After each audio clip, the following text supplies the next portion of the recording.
মনে করুন আপনি পানিতে ডুবে যাচ্ছেন এবং ওই সময় আপনার কোনো জ্ঞান নেই, অর্থাৎ অজ্ঞান অবস্থায় আপনি পানিতে তলিয়ে যাচ্ছেন। আপনার কি মনে হয় এরকম একটা অবস্থায় আপনার হাতে কি বাঁচার জন্য অনেক সময় আছে? আপনি সংজ্ঞাহীন অবস্থায় পানির গভীরে তলিয়ে যাচ্ছেন, এর মানে আপনার হাতে কিন্তু মোটেও সময় নেই। সময় খুব দ্রুত ফুরিয়ে যাচ্ছে। আরবিতে এইভাবে সময় শেষ হয়ে আসাকে বোঝানোর জন্য আসর শব্দটি ব্যবহার করা হয়। আসরের আবিধানিক অর্থ হচ্ছে সময় যেটা শেষ হয়ে আসছে। দিনের শেষ সময়, যখন দিন শেষ হয়ে আসে তখনই আসর নামাজের ওয়াক্ত হয়। আসর শব্দের উৎপত্তি হচ্ছে আসির শব্দটি থেকে, যার মানে হচ্ছে চিপে রস বের করা।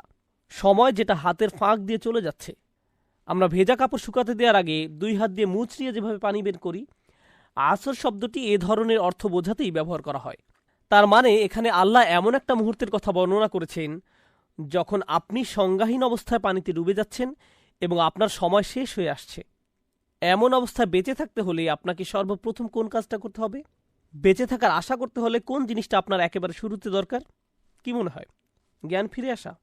অবশ্যই এটাই এখন আপনার সবার আগে দরকার। যদি জ্ঞান ফিরে না আসে তাহলে আপনার বাঁচার কোনো সম্ভাবনাই নেই। এমনকি সংজ্ঞাহীন অবস্থায় আপনি যদি জীবনের সবচেয়ে সুন্দর স্বপ্ন দেখতে থাকেন, তবুও বাঁচতে হলে আপনাকে কিন্তু জাগতেই হবে। মনে করুন স্বপ্নের মধ্যে আপনি দেখছেন সেই রকম সুন্দর সাজানো গোছানো একটা জীবন আপনার, পাহাড়ের পাদদেশে আপনার চমৎকার বাড়ি, আপনি আপনার ফেরারি গাড়িটা নিয়ে লং ড্রাইভে বের হয়েছেন। রাস্তার এক পাশে সবুজে ঢাকা পাহাড়, অন্য পাশে সুনীল সমুদ্র। কিন্তু যেই আপনার জ্ঞান ফিরে আসলো, আপনি বুঝতে পারলেন যে আপনি আসলে ডুবে যাচ্ছেন, পানির অতলে হারিয়ে যাচ্ছেন। এমত অবস্থায় জেগে ওঠার পরে আপনার কিন্তু এমন মনে হবে না যে ইস কি বাজে অবস্থা, পানিতে ডুবে যাচ্ছি, এর চেয়ে তো আবার ঘুমিয়ে পড়াই ভালো, কি সুন্দর স্বপ্ন দেখছিলাম। শুধুমাত্র যদি আপনি মানসিকভাবে অসুস্থ বা পাগল হয়ে থাকেন, একমাত্র তখনই আপনার এইরকম মনে হতে পারে।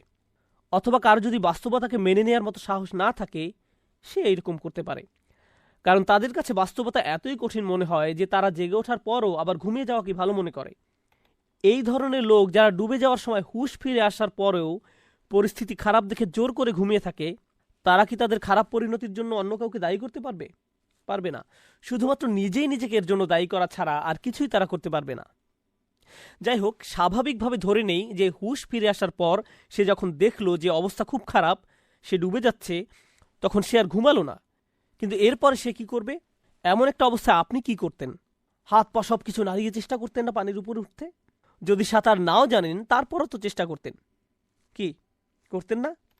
আর এই চেষ্টা করতে করতে যখন আপনি বুঝতে পারবেন যে এলোপাথারি হাত পা না ছুঁড়ে একটা নির্দিষ্ট স্টাইলে হাত পা নাড়লে আপনি উপরের দিকে যাচ্ছেন, তখন আপনি ঠিক ওইভাবে হাত পা নেড়ে উপরের দিকে যাওয়ার চেষ্টা করতে থাকবেন।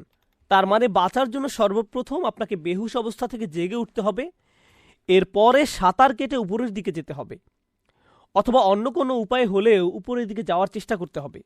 কিন্তু যেই না আপনি পানির উপরে মাথা তুলে বড় নিঃশ্বাস নিতে গেলেন, তখনই আপনি পায়ের গোড়ালিতে একটা চেইনের উপস্থিতি টের পেলেন। সেই চেইনের অপর প্রান্তে কিছু একটা বাধা আছে, যেটা আপনাকে আবার পানির নিচে টেনে নিয়ে যেতে চাচ্ছে। অপর প্রান্তে সেই জিনিসটা আর কিছুই না, সেটা আপনার ভাই, যে এখনো ঘুমিয়ে আছে পানির নিচে। তার মানে আপনি ভেসে ওঠার পরও আবার ডুবে যাচ্ছেন, কারণ আরে আমি কি সুন্দর ফেরারি গাড়ি নিয়ে লং ড্রাইভে যাওয়ার স্বপ্ন দেখছিলাম, আর তুই খামোখায় আমাকে ডেকে তুললি, আমি আবার ঘুমাতে যাচ্ছি। অর্থাৎ সে আপনাকে বেমালুম উপেক্ষা করলো। তখন কি আপনি বলবেন যে ঠিক আছে, আমার কি আসে যায়, তোর যা ভালো লাগে সেটাই কর? আপনি কিন্তু মোটেই এরকম করবেন না। সে যদি আবার ঘুমিয়ে যায়, আপনি তাকে ধাক্কা দিতে দিতে বলবেন, আরে ওঠ ওঠ, তাড়াতাড়ি তাড়াতাড়ি কর, আমাদের বাঁচতে হলে পানির উপরে উঠতে হবে।